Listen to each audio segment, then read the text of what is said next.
பார்த்து வியந்த அந்த காட்சியை சிவனை தரிசிக்க வந்த பக்தர்களும் பார்த்து வியந்து விட்டார்கள். எங்கள் கேமராவில் மட்டும்தான் அந்த காட்சி பதிவானது. அருகில் இருந்த பக்தர்களுக்கு தங்களுடைய செல்போனில் படம் பிடிக்கும் போது முயற்சி செய்தார்கள். ஆனால் யாருடைய செல்போனிலும் அந்த காட்சி பதியவில்லை. இந்த லைட் பார்ட்டிகல் தான் ஆன்மா அப்படின்றது. இது எப்படி நம்ம சொல்லலாம் அப்படின்னா, இப்போ உதாரணத்துக்கு பாத்தீங்கன்னா சேஷாத்ரி சுவாமிகள் அவர் சமாதி அடைந்த போது நிறைய பேர் ஒரு ஒளி துகள் மேல் நோக்கி போறத பார்த்திருக்காங்க.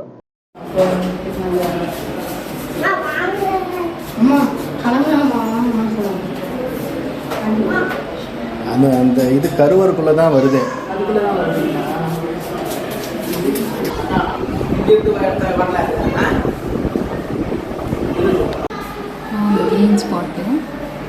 அதுக்கு தாண்டி போல தாண்டி வரல, கருவருக்குள்ள மட்டுமே அது உள்ளதான் இருக்கு.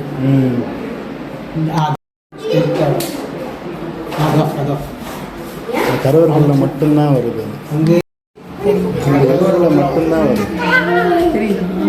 இன்று நாம் காண இருப்பது உலக தொலைக்காட்சிகளில் முதன்முறையாக என்று சொல்வதை விட உலக வரலாற்றில் முதல் முறையாக என்ற வார்த்தை தான் சரியாக இருக்கும் என்று நினைக்கின்றோம். காரணம், அருவமாகவும் உருவமாகவும் சித்தர் காட்சி கொடுத்தார் என்று சொன்னால் நீங்கள் நம்புவீர்களா? ஆம், அந்த அதிசய நிகழ்வு எங்களுக்கு கிடைத்தது. காணொளியாக படம் பிடித்துக் கொண்டிருந்த சமயத்தில் திடீரென தோன்றிய காட்சியை பார்த்து நாங்கள் வியந்து போனோம். நாங்கள் மட்டுமல்ல, கோவிலில் சாமி கும்பிட வந்த அனைவரும் அந்த காட்சியை பார்த்து மிரண்டு போனார்கள். எங்கே இந்த அதிசய நிகழ்வு நடந்தது, காணொளியில் எப்படி பதிவு செய்தோம் என்று உங்களுக்கு காண்பிக்கின்றோம். நிகழ்ச்சி முழுவதையும் பொறுமையாக பார்த்து பலனடையுங்கள். சிவனடியார்களுக்கும் சித்தர் வழிபாட்டில் உள்ளவர்களுக்கும் இந்த காணொளி ஒரு வரப்பிரசாதமாகும். இந்த கலியுகத்திலும் ஆங்காங்கே சித்தர்கள் அதிசயங்களை நிகழ்த்தி கொண்டிருக்கிறார்கள் என்பதற்கு உதாரணம்தான் இந்த காணொளி. சித்தர்களோ அல்லது சிவபெருமானோ அவர்களாகவே நினைத்தால்தான் தங்களை வெளிப்படுத்திக் கொள்வார்கள். அப்படி ஒரு அதிசயம்தான் இந்த காணொளி. ஏன் இதற்காக இவ்வாறு சொல்லிக்கொண்டே இருக்கின்றோம் என்று நீங்கள் யோசிப்பீர்கள். திருவண்ணாமலை மற்றும் காளஹஸ்தி கோவில்களை தனித்தனியாக தான் பார்த்திருப்பீர்கள். ஆனால் இன்று காண இருக்கும் காணொளியில் ஒன்று சேர பார்க்க போகிறீர்கள் என்றால் நீங்கள் எவ்வளவு அதிர்ஷ்டசாலிகள் என்று சற்று யோசித்து பாருங்கள். முதலில் இந்த கோவிலில் அமர்ந்திருக்கும் சிவனை பற்றியும் இந்த கோவில் எங்கு உள்ளது என்பதையும் சுருக்கமாக காண்போம். பின்னர் எங்களுக்கு கிடைத்த அரிய காட்சியை பற்றி விரிவாக சொல்கின்றோம். இந்த கோவில் எங்கு உள்ளது என்றால் திருவள்ளூர் மாவட்டம் ரெட்டில்ஸ் அடுத்த காரனோடை அருகில் புதிய எருமை வெட்டிப்பாளையம் என்னும் இடத்தில் அமைந்துள்ளது. உள்ளே அமர்ந்து அருளாசி புரிந்து கொண்டிருப்பவர்கள் காமாட்சி அம்மன் உடனுரை வரமுக்தீஸ்வரர் ஆகும். மீண்டும் பிறவா நிலையை அடைய முக்தி வேண்டுபவர்கள் இத்திருத்தலத்திற்கு வந்து சிவபெருமானை மனமுருகி வணங்கினால் முக்தியையே வரமாக கொடுப்பதால் இவருக்கு வரமுக்தீஸ்வரர் என்று பெயர் வந்தது. கோவில் நுழைவாயில் தெற்கு திசையை நோக்கிதான் அமைந்துள்ளது. தெற்கு திசை என்பது யமன் இருக்கும் திசையை குறிப்பதாகும். சுமார் 2000 வருடங்களுக்கு முன்பு இத்திருக்கோவில் கட்டப்பட்டிருக்கலாம் என்று ஆய்வாளர்கள் கருத்து தெரிவிக்கிறார்கள். அதேபோல் அனைத்து சிவாலயங்களிலும் திருஞான சம்பந்தர், திருநாவுக்கரசர், மாணிக்க வாசகர், சுந்தரர் ஆகியோர்களை காண முடியும். ஆனால் இத்திருத்தலத்தில் 3 மட்டுமே உள்ளனர். சுந்தரர் இதில் சேர்க்கப்படவில்லை. ஆகையால் சுந்தரர் காலத்திற்கு முன்னரே இந்த கோவில் கட்டப்பட்டு இருக்கலாம் என்று சொல்லப்படுகின்றது. தெற்கு திசையில் இருக்கும் கோபுரத்தை நன்கு உற்று கவனித்தால் சோழர்கள் காலத்தில் கட்டிய அமைப்பு போல் உள்ளது. காரணம், மற்ற அரசர்கள் கோபுரத்தை வானுயர்ந்த அளவிற்கு கட்டியிருப்பார்கள். ஆனால் சோழர்கள் கட்டிய கோவில் கோபுரங்களையும் உற்று கவனித்தீர்கள் என்றால் முன் வாசலில் உயரம் குறைவாகத்தான் காணப்படும். அதேபோல் கோபுர அடிவாரத்திலும் கருவறைக்கும் முன்னே 2 மீன் சின்னங்கள் பொறிக்கப்பட்டுள்ளது. பாண்டியர்களின் அடையாளமான மீன் சின்னம் எவற்றை குறிக்கிறது என்றால் செல்வ செழிப்பு மற்றும் கடல் வாணிபம் போன்றவைகளை குறிப்பதாக உள்ளது. ஆக பாண்டிய அரசர்களாலும் கட்டப்பட்டு இருக்கலாம் என்று கருதப்படுகின்றது. அதேபோல் கோவிலில் ராமர் சிலையும் நரசிம்மர் சிலையும் ஹனுமர் சிவபெருமானை வணங்குவது போலும் கல் தூண்களில் செதுக்கப்பட்டுள்ளது. இவற்றையெல்லாம் வைத்து பார்க்கும் பொழுது ராமர் வாழ்ந்த காலத்தில் இங்குள்ள சிவனை ராமபிரான் வணங்கி இருக்கலாம் என்று சொல்லப்படுகின்றது. மாணிக்க வாசகர், அப்பர், அருணகிரிநாதர், அகத்தியர் போன்றவர்கள் இந்த ஆலயத்திற்கு வருகை தந்துள்ளார்கள். அதற்கு அடையாளமாக கல் தூண்களில் அவர்களின் உருவம் செதுக்கப்பட்டுள்ளது. இக்கோவிலின் நுழைவாயில் காஞ்சிபுரத்தில் உள்ள வரதராஜ பெருமாள் கோவிலில் இருப்பதை போல பல்லி மேலே செதுக்கப்பட்டுள்ளது. அதேபோல் உடம்பு பல்லியாகவும் முக அமைப்பு நாகத்தை போன்றும் ஒத்தி இருக்கின்றது. இது எவற்றை குறிக்கிறது என்பதை நம்மால் சரியாக புரிந்து கொள்ள முடியவில்லை. கோபுர அமைப்பே 4 அடுக்கில்தான் உள்ளது. இதை 4 வேதங்களை குறிப்பதாக சொல்லப்படுகின்றது. அதேபோல் சிவன் கோவிலுக்கு உரிய கொடிமரமும் மற்றும் நவகிரகங்களும் இத்தலத்தில் இல்லை. ஒருவருடைய ஆயுட்காலம் முடிய போகிறது என்றால் நவகிரகத்தின் செயல்கள் அனைத்தும் நிறுத்தப்படும். அவ்வாறு நிறுத்தப்படும் நேரத்தில் தான் மரணத்தை தழுவுகின்றோம். ஆனால் இந்த கோவிலில் நவகிரகத்தின் சிலைகள் ஏதும் இல்லை. இது எவற்றை குறிப்பிடுகிறது என்றால் மரணமில்லா பெருவாழ்வு வாழ முக்தியை குறிக்கின்றதாகும். பொதுவாக அனைத்து ஆலயங்களும் ஆகம விதிப்படி கட்டப்படுகின்றது. அதாவது ஒரு கோவிலை புனித உடலுடன் ஒப்பிடலாம். அதன்படி தலைப்பகுதியை கருவறையாகவும், மார்பு பகுதியை மகா மண்டபமாகவும், வயிற்று பகுதியை நாபி எனப்படும் தொப்புள் பகுதி கொடிமரமாகவும், கால் பகுதி ராஜகோபுரமாகவும் கூறப்படுகின்றது. இந்த கோவிலில் கொடிமரம் இல்லை. நன்கு சிந்தித்து பார்த்தால் நமக்கே புரிகின்றது. அது என்னவென்றால் தொப்புள் கொடி வழியாக தான் ஒவ்வொரு உயிரும் பிறக்கின்றது. சொந்த பந்தம், பாசம், இன்பம், துன்பம், காமம் என அனைத்தும் அடங்கிய உயிர்களாக மீண்டும் மீண்டும் பிறவி எடுக்கின்றோம். இங்கு கொடிமரம் இல்லாதது மறுபிறவி இல்லை என்பதை போல் அக்காலத்திலேயே சூட்சமாக இந்த கோவிலை வடிவமைத்துள்ளார்கள். இந்த கோவிலுக்கு சித்தர்கள், ஞானிகள், முனிவர்கள் என பலரும் தவத்தை மேற்கொண்டு சிவத்தை அடைந்துள்ளார்கள் என்று இங்கு வந்தவுடன் நம்மால் உணர முடிகின்றது. மற்ற ஆலயங்களில் இடது பக்கம் சிவனும் வலது பக்கம் அம்பாளும் இருப்பார்கள். மாறாக இந்த கோவிலில் வலதுபுறம் சிவனும் இடதுபுறம் அம்பாளும் அமர்ந்திருக்கிறார்கள். அதேபோல் கிழக்கு திசை நோக்கி இருவரும் அமர்ந்திருப்பது ஆச்சரியமாகத்தான் உள்ளது. காரணம், அம்பாள் சிலையானது மற்ற கோவில்களில் வடக்கு நோக்கியோ அல்லது தெற்கு நோக்கியோ இருக்கும். ஆனால் இங்கு ஒன்று சேர கிழக்கு திசையை நோக்கி உள்ளார்கள். சிவலிங்கத்தை நன்கு உற்று கவனித்தால் நம்மையே நோக்கி காண்பது போலவே இருக்கின்றது. சரி, இப்பொழுது அருவமாகவும் உருவமாகவும் சித்தர் எங்களுக்கு எப்படி காட்சி கொடுத்தார் என்பதை விரிவாக விவரிக்கின்றோம். அனைத்து நேயர்களும் உன்னிப்பாக கவனியுங்கள். கடந்த 1 வருடமாக இக்கோவிலை சேர்ந்த தீபன் என்பவர் எங்களை தொடர்பு கொண்டு கோவிலை காணொளியாக படம் பிடிக்குமாறு கேட்டுக்கொண்டிருந்தார். நாம் நினைத்தால் நடப்பது அல்ல, சிவன் நினைத்தால் தான் நடக்கும் என்பது போல் 1 வருடத்திற்கு பிறகுதான் இந்த கோவிலுக்கு செல்ல முடிந்தது. ஆரம்பத்தில் தீபன் எங்களிடம் போனில் தொடர்பு கொள்ளும் பொழுது கருவறையில் உள்ள விளக்கு எப்பொழுதும் ஆடிக்கொண்டே இருக்கும் என்று மட்டும்தான் எங்களுக்கு தெரியப்படுத்தினார். ஆனால் நேரில் சென்று பார்த்தபோதுதான் சூட்சுமத்திலும் சூட்சுமமாக ஒரு விஷயம் எங்களுக்கு புரிந்தது. அது என்னவென்றால், சித்தர்களும் முனிவர்களும் என அனைவரும் வாசி யோகத்தை பயன்படுத்தி மீண்டும் பிறவா நிலையை அடைந்திருப்பார்கள். வாசி என்ற வார்த்தையே தான் சூட்சுமமாக சிவா என்று நமது முன்னோர்களான சித்தர்கள் நமக்கு தெரியப்படுத்தி அதற்கு ஒரு உருவத்தை கொடுத்து சிவலிங்கமாக வணங்க சொல்லி இருக்கிறார்கள். காரணம், வாசி என்பதன் பொருள் வா என்றால் காற்றையும் சி என்றால் நெருப்பையும் குறிப்பதாகும். அதாவது காற்றை கொண்டு நெருப்பை கையாளுவது. நம் உடலில் காற்றும் நெருப்பும் ஒன்று சேர்ந்து இருப்பதால் தான் நம்மால் உயிருடன் இருக்க முடிகின்றது. இரண்டில் ஏதாவது ஒன்று குறைந்தாலோ அல்லது உயர்ந்தாலோ உடம்பு பாதிக்கக்கூடும். இதையே சித்தர்கள் சற்று முன்னோக்கி யோசித்து காற்றை கொண்டு நெருப்பை கையாண்டால் மீண்டும் பிறவா நிலையை அடையலாம் என்று உபதேசித்தார்கள். இதைத்தான் சித்தர்கள் சூட்சுமமாக மனித உடல் அமைப்பு கொண்டு கோவில்களை கட்டியுள்ளார்கள். தலைப்பகுதியே கருவறையை குறிப்பதாகும். அதாவது மூச்சுக்காற்று சீராக பயன்படுத்தி கீழே இருக்கும் குண்டலியின் சக்தியை மேலே கொண்டு தலைப்பகுதியில் நிறுத்த வேண்டும். இந்த மூச்சு பயிற்சியை வாசி யோகம் என்று நாம் சொல்வதுண்டு.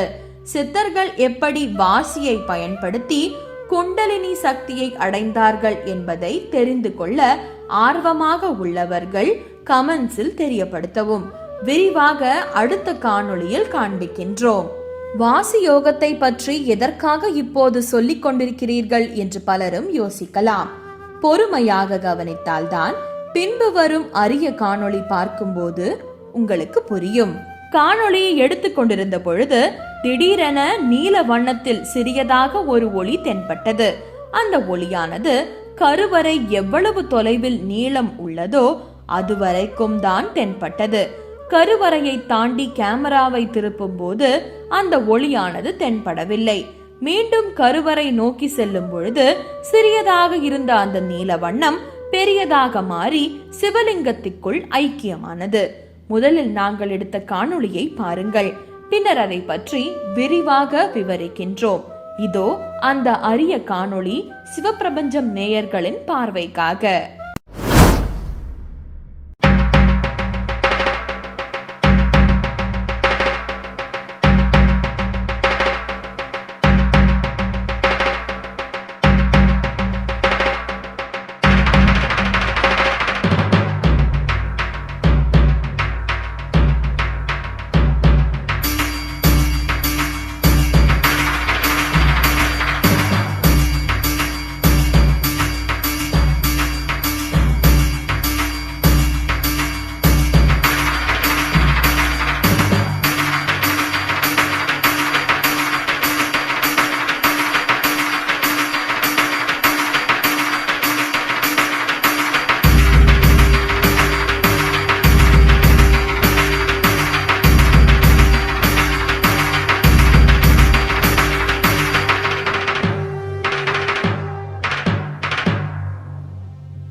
நாங்கள் பார்த்து வியந்த அந்த காட்சியை சிவனை தரிசிக்க வந்த பக்தர்களும் பார்த்து வியந்து விட்டார்கள்.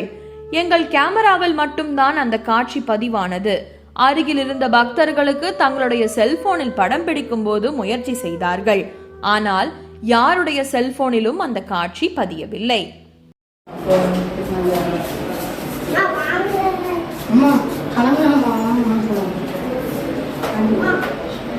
அந்த இது கருவறைக்குள்ள தான் வருது.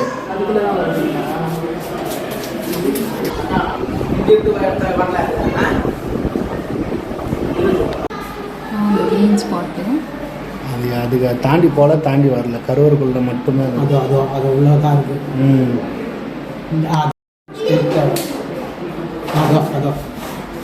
கருவறைக்குள்ள மட்டும்தான் வருது. அங்கே கருவறைக்குள்ள மட்டும்தான் வருது. கரெக்டாக அது உள்ள வருது. அப்படியே கட்டாயம் தெரியும். இல்லை, அந்த டாட்டு மட்டும் வருது. கருவறைக்குள்ளே பெரிய வெள்ளை மின் விளக்குகளும் 4 சிகப்பு நிற அகல் விளக்குகளும் எரிந்து கொண்டிருந்தது. ஆனால் எவ்வித தொடர்பும் இன்றி நீல நிறத்தில் ஒரு ஒளி மட்டும் எங்களை நோக்கி வந்தது போல் தெரிந்தது.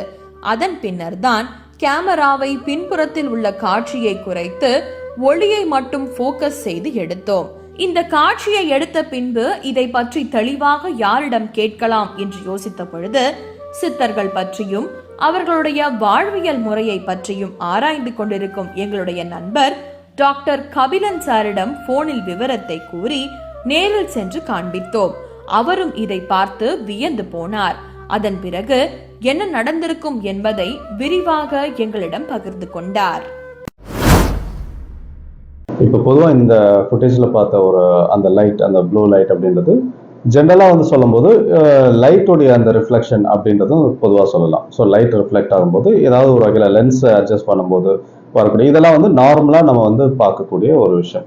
ஸோ லென்ஸில் இருக்கக்கூடிய ஃப்ளேர்னு சொல்லுவாங்க. ஸோ அது மூலமாகவும் அந்த மாதிரி ஒரு ஒளி வருது அப்படின்றது. ஸோ அப்போ இது மட்டும்தானா, இதுக்கு இன்னொரு ஒரு ஆப்ஷன் இருக்குது, ஒரு பாசிபிலிட்டிஸ் அப்படின்னு சொல்லுவோம். ஸோ என்ன ஒரு பாசிபிலிட்டிஸ்னால், கம்பேர் பண்ணி பார்க்கும்போது இப்போ வந்து ஆன்மா அப்படின்னு பார்க்கும்போது நிறைய எனர்ஜி பார்க்கக்கூடியவங்க சைக்கிக் பீப்புள் எல்லாருமே சொன்ன ஒரு விஷயம். ப்ளஸ் சித்தர்களுடைய நூல்கள்லையும் ஆன்மாவுடைய உருவத்தை பற்றியும் சொல்லப்பட்டிருக்கு. அந்த ஆன்மா எப்படி இருக்கும் அப்படின்னு பார்த்தீங்கன்னா ஒரு ஒளி துகளாக இருக்கும். ஜஸ்ட் ஒரு ஒளி துகள். ஒரு சில இடத்துல வந்து அந்த கட்டை விரல் இதெல்லாம் சொல்லுவாங்க, இந்த அங்குலம்ல இருக்கிறது அதோட ரொம்ப குட்டியா நம்ம இதுக்கு வந்து பார்க்கும்போது ரொம்ப சின்னதா ஒளி துகள், ஒரு லைட் பார்ட்டிக்கல் அப்படின்னு சொல்லுவாங்க. ஸோ அந்த லைட் பார்ட்டிக்கல் தான் வந்து ஆன்மா அப்படின்றது. இது வந்து எப்படி நம்ம சொல்லலாம் அப்படின்னா, இப்போ உதாரணத்துக்கு வந்து பார்த்தீங்கன்னா சேஷாத்ரி சுவாமிகள் அவர் சமாதி அடைந்த போது நிறைய பேர் வந்து ஒரு ஒளி துகள் மேல் நோக்கி போறதை பார்த்துருக்காங்க. இன்னும் இது மாதிரி பல மகான்கள் அவங்க சமாதி அடையும் போது அந்த இடத்துல இருந்து அவருடைய உடல்ல இருந்து அவருடைய சமாதியில இருந்து ஒரு ஒளி துகள் வெளியில போறதையும் பார்த்துருக்காங்க. ரெய்கி அப்புறமா இந்த ஹீலிங் ஃபீல்ட்ல இருக்கக்கூடியவங்க, நல்ல எனர்ஜி பார்க்கக்கூடியவங்க இந்த மாதிரி ஒளி துகள்களை நிறைய இடத்துல பார்த்துருக்காங்க. அவங்களுக்கு வந்து ஒரு சில ஹீலிங் எனர்ஜிலலாம் வந்து பார்த்தீங்கன்னா இந்த ஒளி துகளை பார்க்கறதுக்குனே பயிற்சிகள்லாம் உண்டு, ஏன்னா எனர்ஜி பார்க்கணும் அப்படின்றதுக்காக. ஸோ அப்படி பார்க்கும்போது ரொம்ப பியூரான ஒரு சில ஆன்மாக்கள் அது மாதிரிலாம் சில பேர் பார்த்துருக்காங்க. அது வந்து ஒயிட் கலர்ல இருக்கும், வெள்ளை நிறத்துல இருக்கும். அந்த ஆன்மாவுடைய நிலைகளுக்கு ஏற்றபடி ஒரு மாதிரி கிரேஷ் கலர், ஒரு மாதிரி பிளாக், அந்த மாதிரியான இதுவும் இருக்கும். பட் நல்ல பியூரான ஒரு ஆன்மா, ஒரு மனிதனுடைய ஒரு ஆன்மா அப்படின்ற போது ஒரு ஒயிட் கலரும். மோஸ்டா வந்து பார்த்தீங்கன்னா சித்தர்கள், மகான்கள் இவங்களுடைய ஆன்மாலாம் வந்து பார்க்கும்போது கோல்டன் கலர்ல இருக்கும். நிறைய இடத்துல வந்து பார்த்தீங்கன்னா சம்டைம்ஸ் உங்களை அறியாமலே சில இடத்துல பார்த்துருப்பீங்க. நீங்கள் கேமரா வழியாக பார்க்கறது வேற, உங்களை அறியாமே நிஜ கண்கள்லேயே வந்து ஒரு சில கோல்டு பார்ட்டிகல்ஸ் மாதிரிலாம் அங்கங்கே சுற்றிட்டு இருக்கும். கோல்டன் கலர்ல இருக்கும், சம்டைம்ஸ் ஒயிட் கலர்லையும் இருக்கும். இது எல்லாமே வந்து பார்த்தீங்கன்னா இந்த ஆன்மாக்கள் அப்படின்றது இந்த ஹீலிங் ஃபீல்டில் இருக்கிறவங்க நிறையவே சொல்லுவாங்க. இதையும் தாண்டி இன்னொரு டிவைனான ஒரு சோல் அப்படின்னா ப்ளூ ஆர் வயலட் கலர், அந்த மாதிரி ஒரு நீல நிறம், அந்த கலர்ல வந்து அந்த சோலுடைய நிறம் அப்படின்றதும் தெரியும். ஸோ அப்படி பார்க்கும்போது ஒரு டிவைனான ஒரு சோல் போயிட்டு இருக்கிறதுக்கும் வாய்ப்புகள் இருக்கு. ஸோ இது வந்து பாசிபிலிட்டிஸ்குள்ளே வரக்கூடியது. இது மட்டும் தானே, ஏன்னா இப்போ எனர்ஜி பற்றி படித்ததுனால இதை கம்பேர் பண்ணி என்னால் யோசிக்க முடியும். இதுக்கான சாத்தியக்கூறுகள் இருக்கு. சோல்ஸை நிறைய பேர் பார்த்தவங்க இந்த உருவத்தில் தான் பார்த்துருக்காங்க. ஒரு சின்ன ஒரு லைட் பார்ட்டிக்கல் மாதிரி நேராகவே கண்களால் பார்த்தவங்களும் உண்டு, கேமரால படம் பிடிச்சு அதில் பார்த்தவங்களும் உண்டு. ஸோ இது ஒரு பாசிபிலிட்டி அப்படின்றது புரியுது. சரி, காளஹஸ்தி கோவிலையும் திருவண்ணாமலை கோவிலையும் எதற்கு ஒப்பிட்டீர்கள் என்று நீங்கள் யோசிப்பீர்கள். காளஹஸ்தியில் காற்று தத்துவத்தையும் திருவண்ணாமலையில் நெருப்பு தத்துவத்தையும் குறிக்கும். இங்குள்ள சிவலிங்கத்தின் பின்னாடி இருக்கும் விளக்கு அசைந்து கொண்டே இருக்கின்றது. கருவறைக்குள்ளே பல 100 ஆண்டுகளுக்கு முன்பு சித்தர் சமாதியாகி இருக்கலாம் என்றும் அவர் விடும் மூச்சு காற்று மேலே உள்ள விளக்கில் மட்டும் படுகின்றது. அதேபோல் காற்று ஒரு துளி கூட நுழைய முடியாத அளவிற்கு தான் கருவறை மேலே உள்ள கோபுரத்தை அமைத்துள்ளார்கள். அப்படி இருக்க இந்த ஒரு விளக்கு மட்டும் அசைந்து கொண்டே இருக்கின்றது. அது காற்று தத்துவத்தையும், அதேபோல் நீல வண்ணம் ஒளி ரூபமானது பிறை நிலா போன்றே அரை வட்டத்தில் தென்பட்டது. இது உள்ளே அமர்ந்து தியானித்துக் கொண்டிருக்கும் சித்தருடைய ஆன்மாவை குறிப்பதாகும். இது நெருப்பு தத்துவத்தையும் சுட்டிக்காட்டுகிறது. சிவபக்தர்களுக்கு ஒரு முக்கிய கேள்வி: சிவன் கோவிலில் அம்பாள் பெண் உருவத்திலும் சிவபெருமான் சிவலிங்கமாக காட்சி கொடுப்பதன் பொருள் என்ன? ஆன்மீகத்தில் உள்ள அனைவரும் தெரிந்து கொள்ள வேண்டிய முக்கிய கருத்து ஆகும். விவரம் தெரிந்தவர்கள் கமெண்ட்ஸில் சொல்லவும். பதில் தெரியாதவர்களுக்கு அடுத்த காணொளியில் இதற்கான அர்த்தத்தை தெளிவாக தெரியப்படுத்துகின்றோம். இங்கு அமர்ந்து தியானித்துக் கொண்டிருக்கும் சித்தர் யார் என்று எங்களுக்கு தெரியவில்லை.